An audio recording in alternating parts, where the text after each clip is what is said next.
O Salmo 67 começa dizendo: seja Deus gracioso para conosco e faça resplandecer sobre nós o seu rosto. E diz o propósito de tudo isso: para que se conheça na terra o teu caminho entre todas as nações da tua salvação. Então, o meu objetivo nesta noite é falar sobre esse tema, o plano de Deus para as nações. E nós vamos compreender a mensagem do Salmo. Este Salmo, ele desenvolve dois temas otimistas. O primeiro deles, a necessidade e o resultado da misericórdia de Deus. Ao mesmo tempo que fala da misericórdia de Deus, da necessidade que temos, também fala no próprio Salmo do resultado da ação misericordiosa de Deus. O segundo aspecto otimista do Salmo é a futura adoração universal a Deus. Olha como é bonito, né? A adoração universal a Deus. As nações se renderão. As nações, como diz o Salmo de número 2, precisam beijar o Filho, assumir um pacto e um compromisso de aliança com Jesus, porque o governo de Deus é mediante o Filho Jesus Cristo, nosso Senhor e Salvador Jesus Cristo. Então, o Salmo 67 reflete a promessa feita a Abrão, que depois se torna Abraão, de que ele abençoaria a sua descendência e através dele todas as famílias da terra seriam abençoadas. No livro de Gênesis nós temos o relato da criação e da civilização humana, do capítulo 1 até o capítulo 11. A partir do final do capítulo 11, já nasce um plano, um propósito. Nasce a nação de Israel, através do chamado de Abraão, que seria então abençoado e que abençoaria as nações. Então Deus chamou Abraão para que através do povo de Israel, Deus se tornasse conhecido de todas as nações da terra. No versículo 1 do Salmo 67, nós vemos aqui um reflexo. O versículo 1 reflete a bênção sacerdotal que é descrita no livro de Números, um dos livros da lei, no livro de Números, capítulo 6, no versículo 22 até o versículo 27. Ali está a bênção sacerdotal e o Salmo 67 é um reflexo, reflete essa bênção sacerdotal. Veja então que o salmista deseja que todas as nações, todos os povos louvem a Deus mediante o poder de Deus, mediante o seu poder. É por isso que este salmo tem sido chamado um salmo missionário. Então, dado essa visão panorâmica do que é o Salmo 67, eu quero apresentar o meu propósito nesta noite, através dessa mensagem. Então, o meu propósito é mostrar grandes verdades acerca do plano de Deus para as nações. Quais são essas verdades? Vamos à primeira delas. Veja bem, esse salmo revela as petições da oração do salmista, que revela exatamente o plano de Deus. Então, em primeiro lugar, vamos conhecer quais são as petições do salmo.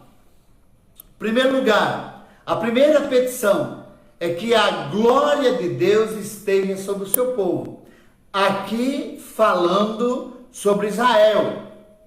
E eu quero levar você a pensar em Israel e pense na igreja como o povo de Deus. Para aqueles que são mais estudiosos, Eu não estou aqui adotando nenhuma corrente interpretativa, não estou dizendo que a igreja é o Israel de Deus, não estou entrando nesta esfera, mas eu estou apenas traçando aqui a Israel como povo de Deus e igreja também como povo de Deus.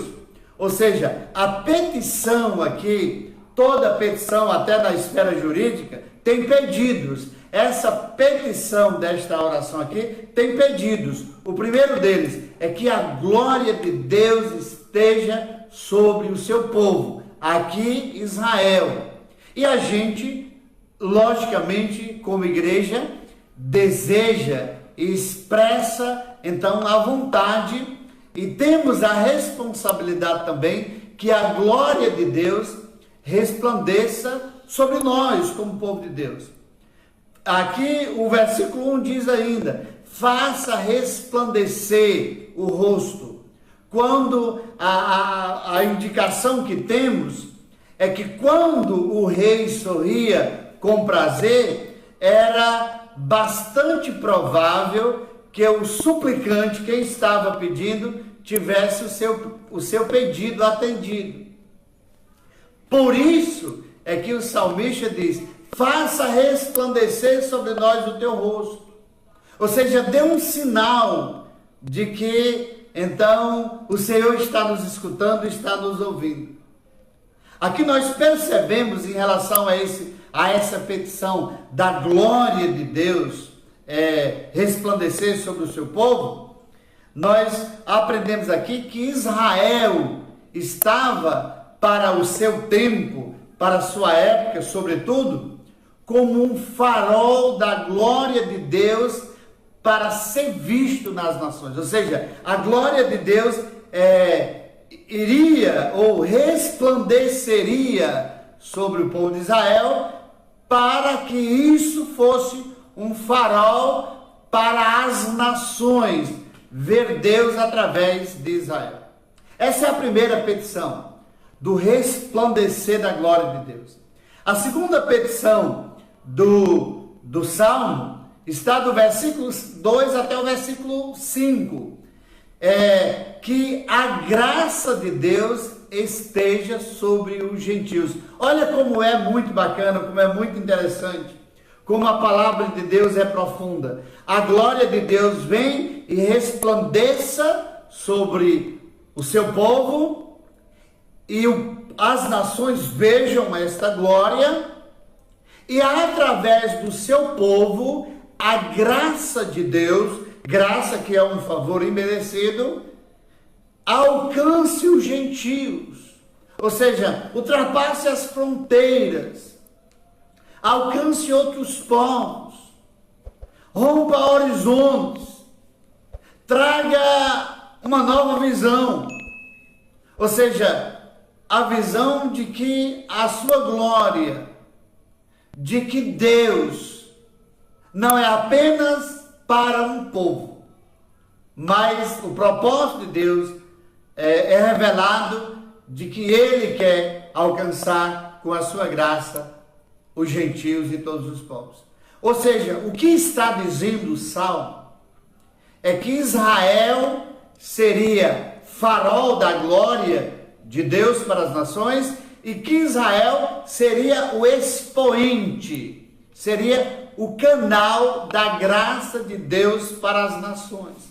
Veja o que está dizendo aqui a partir do versículo 2: para que se conheça na terra o teu caminho, ou seja, a tua verdade, para que se conheça na terra o teu caminho, Jesus, e em todas as nações a tua salvação, que é por meio da graça e que é mediante Jesus. E olha o que diz o versículo 3: louve-te a ti, ó Deus, os povos, louve-te a ti os povos todos, alegre-se e regozije-se as nações, pois julgarás os povos com equidade e governarás as nações sobre a terra. Louve-te, ó Deus, os povos, louve-te os povos todos. Aqui está a Israel como farol da glória de Deus. Aqui está Israel como expoente e o canal da glória de Deus.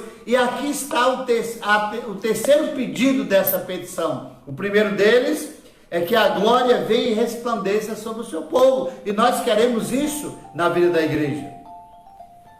Aqui está o segundo pedido, de que é a graça de Deus atingindo as nações, os gentios.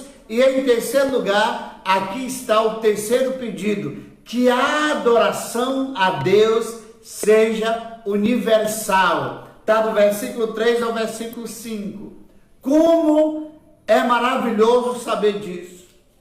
Ou seja, Deus não quer ser adorado apenas dentro de Israel, do Israel geográfico, e Deus não quer ser adorado apenas por Israel, o seu povo que foi constituído a partir de Abraão.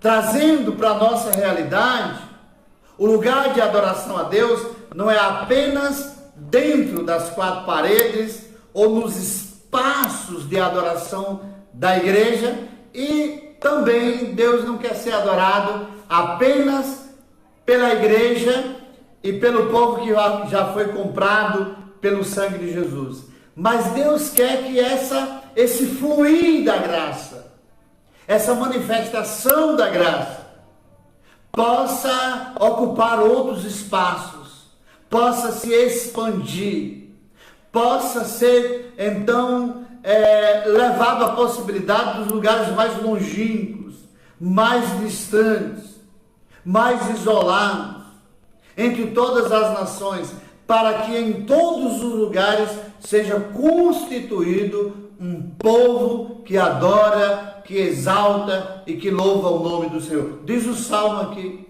E uma outra coisa, aqui nós temos no versículo 5, louve-te a ti, ó Deus, os povos louvem e os povos todos. Aqui o que nós vemos no versículo 5 é que os povos são convocados a prestar culto a Deus. Os povos são convocados a adorar a Deus. Nessa adoração universal, nesse período de crise, nós temos visto a igreja em toda parte. Nós temos visto pessoas nos prédios, nos edifícios, nas ruas, nos lugares, nos templos, nas suas casas. Nós temos visto sinais que representam a manifestação da glória, a expansão da graça, a adoração ao Senhor em várias partes. Nós temos percebido isso, mas isso nós vamos perceber ainda mais forte quando nós estivermos no céu, naquele lindo coral celestial, onde vai estar gente de todas as partes, de todos os povos, de todas as nações, de todos os lugares, gente então constituída, inclusive do sertão nordestino e da zona rural. Veja que é um salmo de ações de graça, que invoca a continuidade da bênção de Deus sobre Israel, para que as nações possam experimentar a salvação, possam experimentar a justiça de Deus, possam experimentar a generosidade de Deus, e assim venham louvá-lo, adorá-lo, exaltá-lo e reconhecer Deus como o único Deus, como Deus verdadeiro. Qual a grande lição que nós tiramos aqui?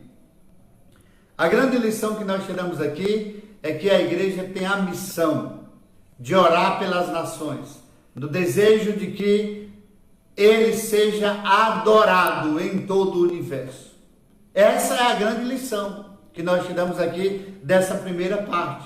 Ou seja, a igreja tem a missão de orar pelas nações, no desejo de que Deus seja adorado em todo o universo, de que haja uma adoração universal. E eu queria chamar a sua atenção para uma coisa. Vocês já observaram a palavra adorar e adoração?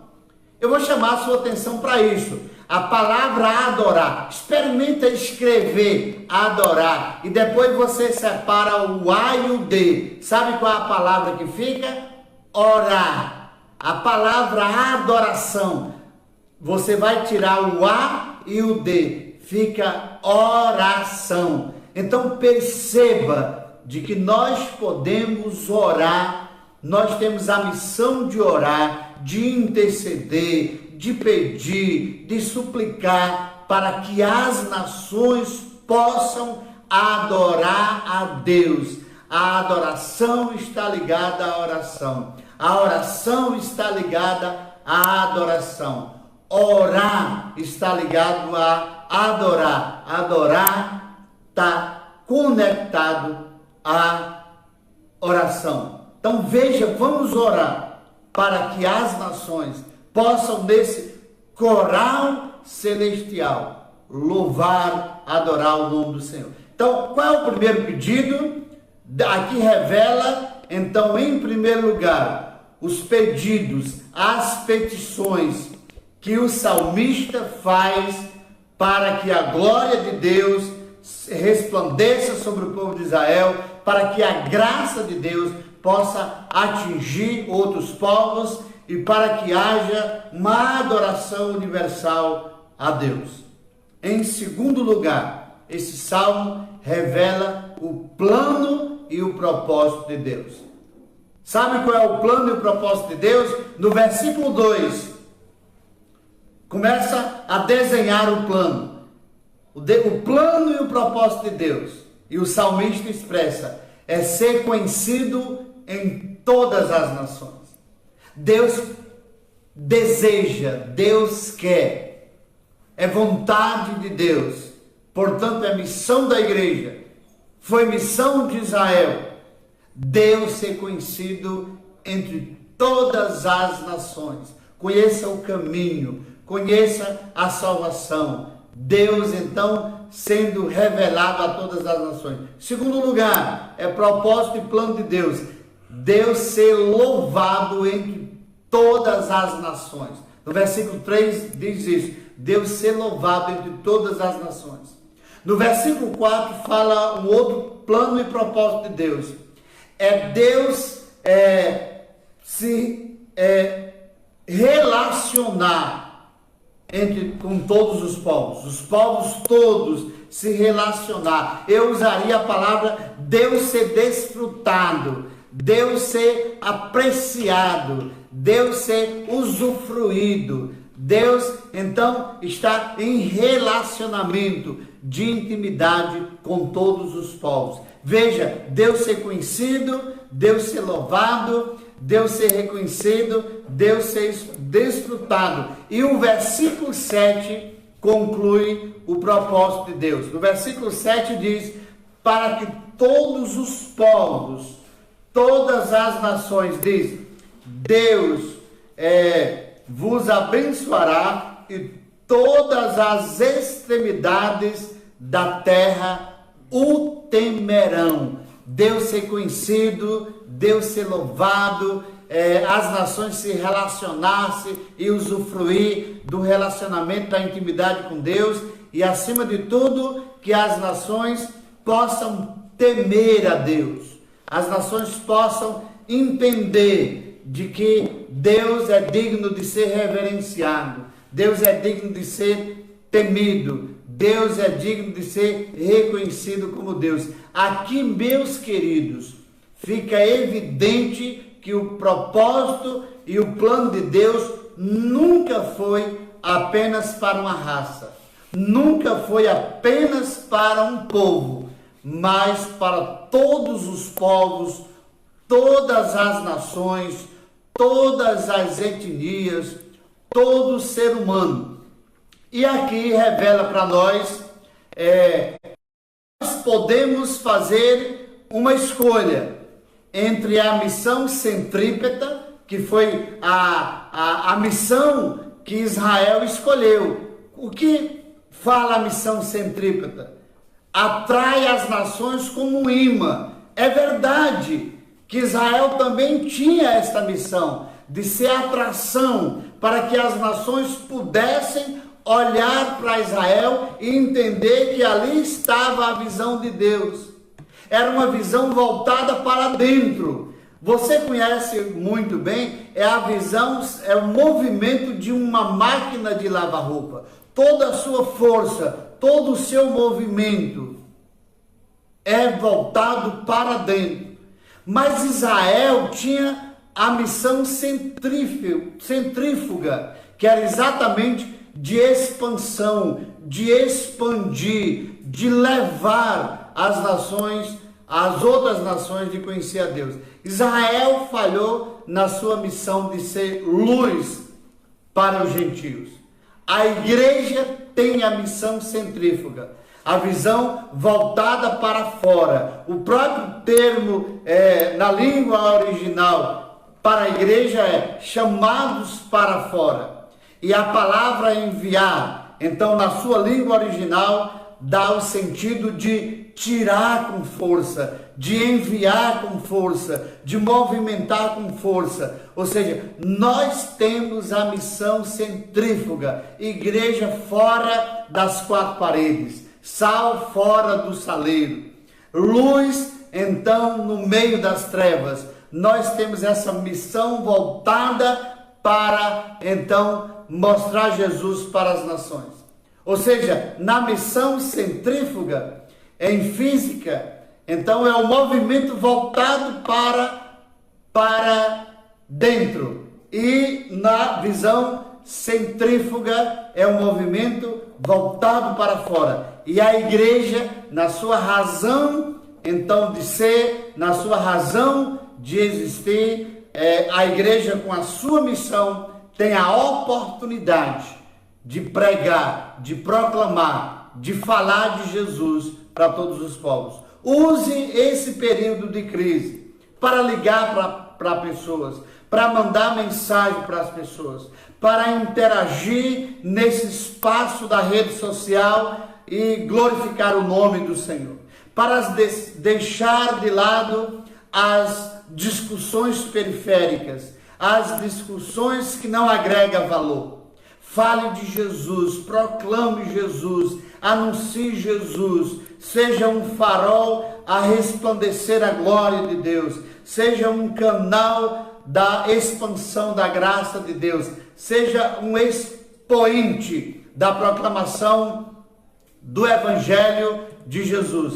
Qual a grande lição que nós tiramos aqui dessa segunda petição do salmista, que é do plano e do propósito de Deus para as nações? A primeira lição é que a igreja tem a missão de orar, de interceder pelas nações, para que as nações possam conhecer Deus, conhecer Jesus e adorar o Senhor. A segunda lição é que a igreja tem a missão de anunciar Jesus, para que todos os povos conheçam o propósito de Deus e o plano da redenção.